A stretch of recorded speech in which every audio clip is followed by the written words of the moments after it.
بسم اللہ الرحمن الرحیم۔ السلام علیکم ناظرین، ملک ٹی وی میں خوش آمدید کہتے ہیں۔ آئیے چلتے ہیں آج کی سٹوری کی طرف۔ رات کا وقت تھا، میں نہیں جانتی تھی کہ آج میرے اندر اتنی ہمت کہاں سے آ گئی تھی کہ میں اس جگہ جا رہی تھی جہاں جانے کے بارے میں میں نے سوچا تو بے شک تھا، لیکن ابھی بھی اپنے اندر اتنی ہمت پیدا نہیں کر پائی تھی۔ اور آج میرے ایک قدم اس طرف بڑھ رہے تھے، قدم قدم پر مجھے احساس ہوتا کہ کہیں کوئی میرے پیچھے تو نہیں آ رہا۔ میں بار بار پیچھے مڑ کر دیکھتی تھی، میں ابھی سے ہی پسینے سے شرابور ہو رہی تھی کہ آگے چل کر میرے ساتھ جانے کا کیا ہونے والا تھا۔ میرے ہاتھ میں اس کمرے کی چابی بھی تھی، اسے میں نے بڑی مشکل سے حاصل کیا تھا، اور اب میں اس کمرے کو سامنے کھڑی تھی۔ مجھے اس کمرے کے اندر جانا تھا، لیکن مجھے ابھی سے ہی ڈر لگ رہا تھا۔ میں نے کانپتے ہاتھوں سے چابی کو تالے میں ڈالا اور چابی گھمائی۔ ایک نظر میں نے پیچھے پلٹ کر دیکھا، پر پیچھے کوئی نہ تھا۔ میں نے دروازہ کھولا تو کمرے میں اندھیرا تھا۔ میں نے جیسے ہی لائٹ آن کی، میری آنکھیں چندے آ گئیں۔ لائٹ کی روشنی نہیں بلکہ سامنے کا منظر دیکھ کر وہاں کچھ ایسا موجود تھا جسے دیکھ کر میری روح ہی لرز اٹھی۔ میرا نام مہتاب ہے، اور یہ نام اسی لیے مجھے دیا گیا کیونکہ میں بے حد حسین تھی۔ میں 5 بھائیوں کی اکلوتی بہن تھی۔ ہماری خاندانی حویلی میں رہتے تھے۔ میرے والد صاحب علاقے کے سب سے بااثر، نیک اور امیر انسان تھے۔ علاقے میں میرے والد صاحب کی بہت عزت تھی۔ لوگ اپنے مسائل حل کروانے کے لیے ان کے پاس آتے تھے، اور وہ جرگوں میں بھی جایا کرتے تھے۔ وہ بہت دیندار اور نیک انسان مانے جاتے تھے۔ میرے 5 بھائیوں میں میرے والد صاحب نے ملک سے باہر بھیج دیا تھا، کیونکہ ہمارے خاندان میں لڑکے تعلیم حاصل کرنے کے لیے ملک سے باہر جاتے تھے، جبکہ لڑکیوں کی تعلیم گھر میں ہی کروائی جاتی تھی۔ مجھے میرے والد صاحب نے بہت لاڈ سے رکھا ہوا تھا۔ مجھے ان کے لاڈ کرنے کا طریقہ تھوڑا مختلف تھا۔ وہ بہت سخت مزاج انسان تھے، لیکن یہی کافی تھا کہ انہوں نے آج تک مجھے ڈانٹا نہیں تھا۔ ایک دفعہ انہوں نے مجھے تھپڑ مارا تھا، وہ بھی اس بات پر کیونکہ میں نے ایک ایسی جگہ جانے کی کوشش کی جہاں حویلی میں کسی کو بھی جانے کی اجازت نہیں تھی، اور وہ تھی 3ری منزل، جہاں پر ایک کمرہ بنا ہوا تھا جہاں کوئی بھی نہ جا سکتا تھا۔ میری ماں اب اس دنیا میں نہیں تھی۔ مجھے بچپن سے ہی اس کمرے میں جانے کا بہت شوق تھا۔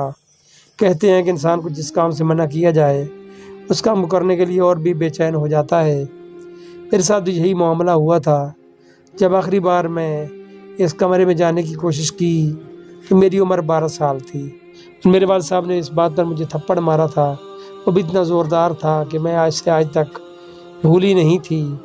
اب میں 17 سال کی تھی، اور اب بھی میرے اندر یہ تجسس زندہ تھا۔ اور صرف اتنا ہی نہیں کہ اس کمرے میں جانے سے روکا گیا تھا، یہ بات تو تھی کہ اس کمرے میں کوئی نہ کوئی موجود تھا۔ اکثر اس کمرے کی لائٹ چل رہی ہوتی تھی، وہاں پر روشنی نظر آتی تھی۔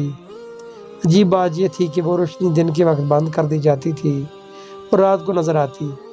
ایک دن میں نے دیکھا کہ ساری حویلی میں سب نے کھانا کھا لیا، اور کچھ کھانا جو بچ گیا تھا وہ میں نے خود ملازمہ کی سر پر کھڑے ہو کر فریج میں رکھوایا تھا، پر صبح کھانا فریج سے غائب تھا۔ ہمارے گھر میں اس طرح کھانے پینے کی چیزیں غائب ہو جاتی تھیں، کیونکہ اب اس گھر میں ایک ہی خاتون باقی تھی، اس لیے ان معاملات پر میری نظر ہوتی تھی۔ ایک دن تو میں نے کچھ بہت ہی عجیب دیکھا۔ میں نے دیکھا کہ ابا 3ری منزل سے نیچے آ رہے تھے۔ اس منزل کی حالت تو تقریباً کھنڈر جیسی بن چکی تھی، پر نہ وہاں کوئی رہائش تھی اور نہ ہی وہاں کی کوئی صفائی کروائی جاتی تھی۔ پھر ابا اس منزل پر کیا کرنے گئے تھے؟ اس بات کے زیر اثر آ کر اگلی رات میں نے ابا کی نگرانی میں یہ دیکھنا چاہتی تھی کہ وہ 3ری منزل پر جاتے ہیں یا نہیں، پر 2-3 دن وہاں نہیں گئے، اور پھر ایک دن میں نے ان کو اس طرف جاتے ہوئے دیکھ لیا۔ اس دن میں نے یہ بھی دیکھا کہ اس کمرے کی چابی میرے ابا کے پاس تھی۔ انہوں نے بہت احتیاط سے دروازہ کھولا۔ میں نے اس دن بہت ڈری ہوئی تھی، لیکن وہ موجود تھی۔ دروازہ کھولا تو اس کمرے میں بہت اندھیرا تھا۔ یہ تو طے تھا کہ وہ کمرے میں بہت بڑا تھا۔ میرے ابا نے کمرے میں لائٹ آن کی، بلکہ پہلے دروازہ بند کیا، اس کے بعد لائٹ آن کی، جس سے میں یہ دیکھ نہیں پائی کہ اندر کون ہے۔ ابا اس کمرے 4 گھنٹے تک رہے، اور 4 گھنٹے بعد جب صبح کی اذان ہونے کو تھی تو ابا اس کمرے سے نکل کر اپنے کمرے میں چلے گئے، اور کمرے کو پھر سے تالا لگا دیا۔ اب تو میں سر سے لے کر پاؤں تک جسد سے بھر گئی تھی۔ وہاں 4 گھنٹے تک ابا کیا کام تھا؟ بھلا کوئی ایک خالی کمرے میں 4 گھنٹے تک کیا کر سکتا ہے؟ میں نے ارادہ کر لیا کہ یہ جان کر ہی رہوں گی کہ اس کمرے میں کون ہے، لیکن اس کے لیے مجھے سب سے پہلے اس کمرے کی چابی حاصل کرنا تھی، اور یہ کام بھی بہت مشکل تھا۔ میں نے چابی چوری کرنے کا پلان بنایا، بلکہ اس کا نشان ایک صابن کے ٹکڑے پر لے لیا۔ حویلی کی سب سے بھروسہ مند ملازمہ سے کہا کہ وہ یہ چابی بنوا کر لائے۔ 1 ہفتے تک چابی میرے ہاتھ میں آ چکی تھی، جو بالکل اس کی نقل تھی۔ جو چابی ابا کے پاس تھی، قسمت سے ابا رات کے لیے کہیں گئے تو مجھے بتا کر گئے تھے کہ رات کو گھر نہیں آئیں گے، اس لیے مجھے یہ آج رات ہی کرنا تھا۔ میں ڈری ہوئی تھی، بہت تھی، پر میں نے ارادہ کر لیا کیونکہ آج کی رات کا ہی میرے پاس موقع تھا۔ رات کا وقت تھا، میں نہیں جانتی تھی کہ آج میرے اندر اتنی ہمت کہاں سے آ گئی تھی کہ میں اس جگہ جا رہی تھی جہاں جانے کے بارے میں نے سوچا تو بے شک تھا، لیکن کبھی اپنے اندر اتنی ہمت پیدا نہیں کر پائی تھی۔ آج میرے قدم اس طرف بڑھ رہے تھے، قدم قدم پر مجھے احساس ہوتا کہیں کوئی میرے پیچھے تو نہیں آ رہا۔ میں بار بار موڑ کر پیچھے دیکھتی تھی۔ میں ابھی سے ہی پسینے سے شرابور ہو رہی تھی کہ آگے چل کے میرے ساتھ نہ جانے کیا ہونے والا تھا۔ میں نے اس کمرے کی چابی کو بہت بڑی مشکل سے حاصل کیا تھا، اور اب میں اس کمرے کے سامنے کھڑی تھی۔ مجھے اس کمرے کے اندر جانا تھا، لیکن مجھے ابھی سے ہی ڈر لگ رہا تھا۔ میں نے کانپتے ہاتھوں سے چابی کو تالے میں ڈالا اور چابی گھمائی۔ ایک نظر میں نے پیچھے پلٹ کر دیکھا، پر پیچھے کوئی نہیں تھا۔ اتنا تو میں جانتی تھی کہ اگر آج میں پکڑی گئی، ربا نے مجھے یہاں دیکھ لیا تو صرف تھپڑ سے کام نہیں چلے گا، شاید وہ مجھے ابھی حویلی کے کسی کمرے میں بند کر دیں گے۔ میں نے دروازہ کھولا تو کمرے میں اندھیرا تھا۔ میں نے جیسے ہی لائٹ آن کی، میری آنکھیں چندے آ گئی۔ لائٹ کی روشنی سے نہیں، بلکہ سامنے کا منظر دیکھ کر وہاں کچھ ایسا موجود تھا جس دیکھ کر میری روح ہی لرز اٹھی۔ میری سوچ اس حد تک کبھی گئی ہی نہیں تھی کہ اس کمرے میں کیا ہو سکتا تھا۔ اس کمرے میں 5 عورتیں قید تھیں، جس میں سے ایک عورت بہت بوڑھی لگ رہی تھی، اور 4 عورتیں تقریباً میری عمر کے آس پاس کی تھیں۔ وہ لڑکیاں شاید مجھ سے کچھ سال بڑی یا کچھ سال چھوٹی معلوم ہو رہی تھیں۔ ان کی حالت بہت بری تھی، ان کے کپڑے پھٹے ہوئے پرانے، اور ان کے سونے کے لیے کمرے میں صرف ایک چٹائی تھی جس پر تکیہ بھی نہ رکھے گئے تھے۔ کمرے کو شاید وہ خود ہی تھوڑا بہت صاف کرتی تھی، لیکن کبھی بھی اس کمرے کو پانی سے دھویا نہیں گیا تھا۔ اس کی وجہ سے وہاں سے ایک عجیب سی بو آ رہی تھی۔ وہ عورتیں کم اور روحیں زیادہ لگ رہی تھیں، کیونکہ ان کی حالت ہی اس قدر ابتر تھی۔ بھی میں کھڑی حیران ہو کر ان کو دیکھ رہی تھی کہ ان میں جو بوڑھی عورت تھی وہ آ کر میرے گلے لگ گئی اور مجھے پاگلوں کی طرح خود میں سمانے لگی۔ میں اس کی اس حرکت سے ڈر گئی، کیونکہ میں اس کی اس حرکت کی وجہ نہیں جانتی تھی۔ میں اسے خود سے دور کرنے لگی، اسے دھکے دے کر دور کیا۔ یہ کیا کر رہی ہو تم کون ہو؟ تم یہاں کس نے قید کیا ہے؟ کون ہو تم؟ سب جلدی بتاؤ۔ میں بھی خود ڈری ہوئی تھی، لیکن میں یہ نہیں جانتی تھی کہ وہ سب کون تھے۔ انہوں نے میرے سوال کا جواب نہ دیا، بلکہ آپس میں باتیں کرنے لگ گئی۔ ایک لڑکی نے اس بوڑھی عورت کو کہا کہ یہ آپ کو کیا ہو گیا ہے؟ کیا آپ اس لڑکی کو جانتی ہیں؟ تو وہ بوڑھی عورت روتے ہوئے کہنے لگی، یہ تو میری مہتاب ہے، میں اسے کیوں نہیں پہچانوں گی؟ یہ بات سن کر میں اور وہ 4 لڑکیاں بھی بہت حیران و پریشان لگ رہی تھی۔ وہ بوڑھی عورت بہت زیادہ رو رہی تھی، روتے روتے کہنے لگی، میں تیری ماں ہوں مہتاب، میرے پاس آ جائیں۔ تیری ماں ہوں۔ میں جانتی تھی کہ وہ میری ماں نہیں ہے۔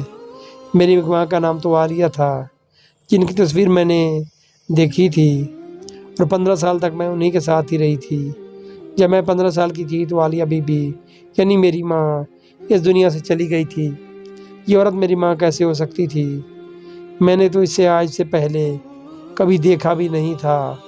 لڑکی اس عورت کو اپنی ماں کہہ رہی تھی، اور وہ عورت مجھے اپنی بیٹی کہہ رہی تھی۔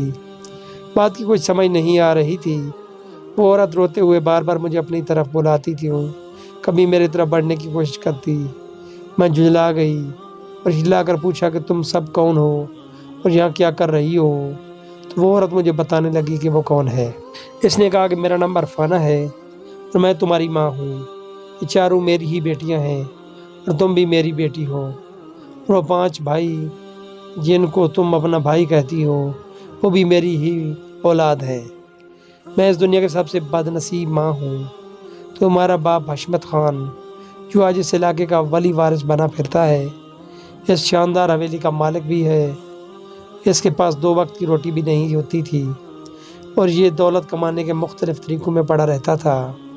اس کو ایک پیر بابا ملا جس نے اس کو ایک عمل بتایا، اس نے اس کے ساتھ کیا اور کہا کہ جب تک تمہارے گھر میں ایک سبز آنکھوں والی بیٹی پیدا نہیں ہوگی تب تک تم غربت میں ہی پڑے رہو گے، لیکن جب وہ بیٹی تمہارے گھر میں پیدا ہو جائے گی تو پھر تمہیں دنیا کے سامنے صرف اسی کو اپنی بیٹی کہنا پڑے گا۔ تمہارے باپ نے جب یہ سب پتہ کروایا تو اس وقت ہمارے 3 بیٹے تھے اور 2 بیٹیاں تھیں، لیکن ان کی آنکھیں سبز نہیں تھیں۔ اس کے بعد ہمارے گھر میں مزید 2 بیٹے اور 2 بیٹیاں اور آ گئی، پر اس میں بھی بیٹیوں کی آنکھیں سبز نہیں نکلی۔ پر تم اس دنیا میں آئی، تمہارے اس دنیا میں آنے کے بعد 1 ہفتے بعد ہی تمہارے باپ کا ایک دوست اپنا سب کچھ تمہارے باپ کے نام کر کے اس دنیا سے چلا گیا۔ یہ حویلی کی ہے اور اسی کا کاروبار ہے۔ اس شخص کا اس دنیا میں کوئی بھی نہیں تھا۔ تمہارے باپ کی خوش قسمتی بن گئی اور اس نے کہا کہ یہ سب تمہاری وجہ سے ہوا ہے۔ اس کو اپنی بیٹیوں سے نفرت ہو گئی اور اس نے مجھے کہا کہ میں اپنی ان 4 بیٹیوں کو کسی کے حوالے کر دوں یا اس حویلی سے ان کو دور کر لے جاؤں اور صرف تم ہی میری بیٹی کہلاؤ۔ میں ایسا نہیں کر سکتی تھی کیونکہ میرے لیے تو میری اور ساری اولاد برابر تھی، اور تمہارے باپ کے سر پر گویا بھوت سوار تھا اور وہ جان گیا تھا کہ اور اس بات پر بازد ہو گیا تھا کہ تمہاری وجہ سے ہی اسے دولت ملی ہے، اس لیے اب صرف تم ہی اس کی بیٹی ہو۔ مخالفت کرنے پر اس نے مجھے اور میری 4 بیٹیوں کو یہاں پر قید کر دیا اور ہم 17 سال سے یہاں پر قید ہیں۔ جیسی علی بی بی کو تم اپنی ماں کہتی ہو، وہ تمہاری ماں نہیں بلکہ تمہارے باپ کی ایک کزن تھی جس کے ساتھ تمہارے باپ کے غلط تعلقات تھے، لیکن اس بات کو بھی میں نے اس لیے برداشت کیا تھا کہ میں اس کے بچوں کو ماں تھی، لیکن پھر اس نے ہمیں یہاں قید کر دیا اور عالیہ بیمار ہو کر اس دنیا سے چلی گئی۔ میں نے 17 سال نہ تو اپنے 5 بیٹوں کو دیکھا ہے اور نہ ہی تمہیں دیکھا ہے۔ میرے دل پر کیا گزر رہی ہے یہ صرف میں ہی جانتی ہوں۔ کچھ کرو، ہمیں یہاں سے نکالو۔ مجھے میری ماں کی باتوں پر یقین آ گیا۔ تبھی میرا باپ مجھے اس کمرے سے دور رکھتا تھا جبکہ خود جہاں آیا کرتا تھا۔ وہ 4 میری بہنیں تھیں۔ میری بہنیں اور ماں کی حالت بہت بری تھی۔ میری آنکھوں میں آنسو بھر آئے۔ میں بھی انہیں اپنی ماں اور بہنوں کے گلے لگ گئی اور رونے لگی۔ میں نے سوچ لیا کہ میں یہاں سے سیدھا اپنے کمرے میں جاؤں گی اور پولیس کو کال کروں گی، پر جیسے ہی میں باہر کی طرف پلٹی ہم سب کی جیسے روح فنا ہو گئی۔ باہر میرے والد صاحب کھڑے تھے اور ان کی آنکھوں میں غصہ صاف نظر آ رہا تھا۔ میں یہ سوچ کر آگے بڑھی کہ میں تو اب ان کی لاڈلی بیٹی ہوں تو وہ مجھے کہیں کچھ نہیں کہیں گے اور میری بات ضرور مانیں گے۔ ابا آپ نے یہ کیا کیا ہے؟ آپ نے بالکل اچھا نہیں کیا۔ یہ میری ماں ہے اور یہ میری بہنیں ہیں، آپ پلیز ان کو یہاں سے نکالیں اور باہر لے جائیں۔ یہ کتنی بری حالت میں ہیں، ان کا کیا قصور ہے؟ ان پر یہ ظلم نہ کریں اور ان کو یہاں سے نکالیں۔ میں بول رہی تھی کہ ابا کا زوردار تھپڑ مجھے زمین تک لے گیا، جبکہ میری ماں نے مجھے گرنے سے بچایا۔ میرے باپ کو غصہ بہت آ چکا تھا۔ اس نے کہا کہ جب میں نے تمہیں منع کیا تھا کہ تم یہاں نہیں آ سکتی تو تم یہاں کیوں آئیں؟ مجھے دھوکہ دیا، نقلی چابی بنوائی۔ تمہارے اندر اتنا دھوکہ اور برادری کہاں سے آ گئی؟ تم بھی اسی قابل ہو کہ اپنی ماں اور بہنوں کے ساتھ یہیں پر رہو۔ مجھے اب تمہاری بھی ضرورت نہیں ہے۔ میں حیران و پریشان رہ گئی کہ ساری زندگی مجھ سے لاڈ کرنے والے باپ نے آج مجھے بھی یہیں پھینک دیا۔ ظاہر سی بات ہے، جب اس کا دل لفچا اپنی 4 بیٹیوں کے لیے اتنا سخت ہو سکتا تھا تو پھر میرے لیے بھی ہو سکتا تھا۔ مجھے تو وہ صرف اس لیے محبت کرتے تھے کہ سمجھتے تھے کہ شاید میری وجہ سے ان کو دولت ملی ہے۔ مجھے سمجھ نہ آ رہی تھی کہ میں اب کیا کروں۔ اگر میں پولیس کو بھی کس طرح بلا لیتی پولیس بھی ابا کی واقفکار تھی۔ پولیس والے تو ابا کو سلام ٹھوک کر کرتے تھے اور خاندان میں ایسا کوئی نہیں تھا جو آ کر ابا سے ٹکر لے پاتا، لیکن میں ایک ہی کال کر سکتی تھی کیونکہ میرے فون کی بیٹری ختم ہونے والی تھی، اور وہ کال میں نے اپنے بڑے بھائی کو کی اور اس کو سب کچھ بتا دیا۔ مجھ سے حساب کتاب میں غلطی ہو گئی کہ میرا بڑا بھائی تجھے سب کچھ پہلے سے ہی جانتا تھا، اس لیے وہ ابا کی طرح مجھ پر ہنس دیا اور کہنے لگا کہ چلو تم اپنی بہنوں کے پاس پہنچ گئی ہو، وہیں پر آرام کرو۔ ہماری آخری امید بھی ٹوٹ گئی، ہم لوگ بری طرح رونے لگے۔ 2 ہفتے تک میں بھی وہیں پر قید رہی۔ میری حالت بھی بری ہو گئی کہ 2 ہفتے میں نہ تو نہائی تھی نہ ہی ڈھنگ کے بستر پر سوئی تھی، پر مجھے میری ماں کی گود مل گئی۔ میں نے اپنی بہنوں سے خوب ساری باتیں کیں، وہ سب اچھی تھیں اور اب ہمیں یہیں سے نکالنے والا کوئی نہیں تھا۔ لیکن پھر اچانک دروازے پر دستک ہوئی۔ ہمیں لگا کہ وہ دستک ہے، لیکن وہ دستک نہیں تھی بلکہ کوئی دروازہ توڑ رہا تھا۔ ہم ڈر کر دیوار سے لگ گئے کہ نہ جانے اب ہمارے سر اور کون سی مصیبت نازل ہونے والی ہے۔ وہ شخص دروازہ توڑ کر اندر آیا، اسے دیکھ کر ہم حیران رہ گئے۔ میرا سب سے چھوٹا بھائی تھا۔ جب میں نے میرے بھائی کو کال کی تو میرے چھوٹے بھائی نے اس کی بات سن لی تھی۔ میرا چھوٹا بھائی بھی اپنی ماں سے کبھی نہیں ملا تھا کہ جب وہ بہت چھوٹا تھا تو میری ماں کو یہاں قید کر دیا گیا تھا۔ میرا یہ والا بھائی میرے دوسرے بھائیوں اور میرے باپ سے بہت مختلف تھا اور قدرے سمجھدار بھی، کیونکہ وہ اکیلا نہیں آیا تھا بلکہ شہر کی پولیس کو وہاں لے کر آیا تھا، اور وہ بھی ایسا چوکو۔ میرا بھائی ہی مدعی بنا اور میرے باپ کے خلاف میری ماں اور بہنوں کو قید میں رکھنے کا کیس کروایا اور ہمیں وہاں سے نکالا۔ میرے باپ کو پولیس پکڑ کر لے گئی تو میرا بھائی ہم سب کو وہاں سے لے کر شہر آ گیا۔ میں نے میرے باپ کی دولت سے اتنا حصہ نکال لیا کہ اس نے ہمارے لیے ایک گھر لیا اور ایک چھوٹا سا کاروبار بھی شروع کر لیا۔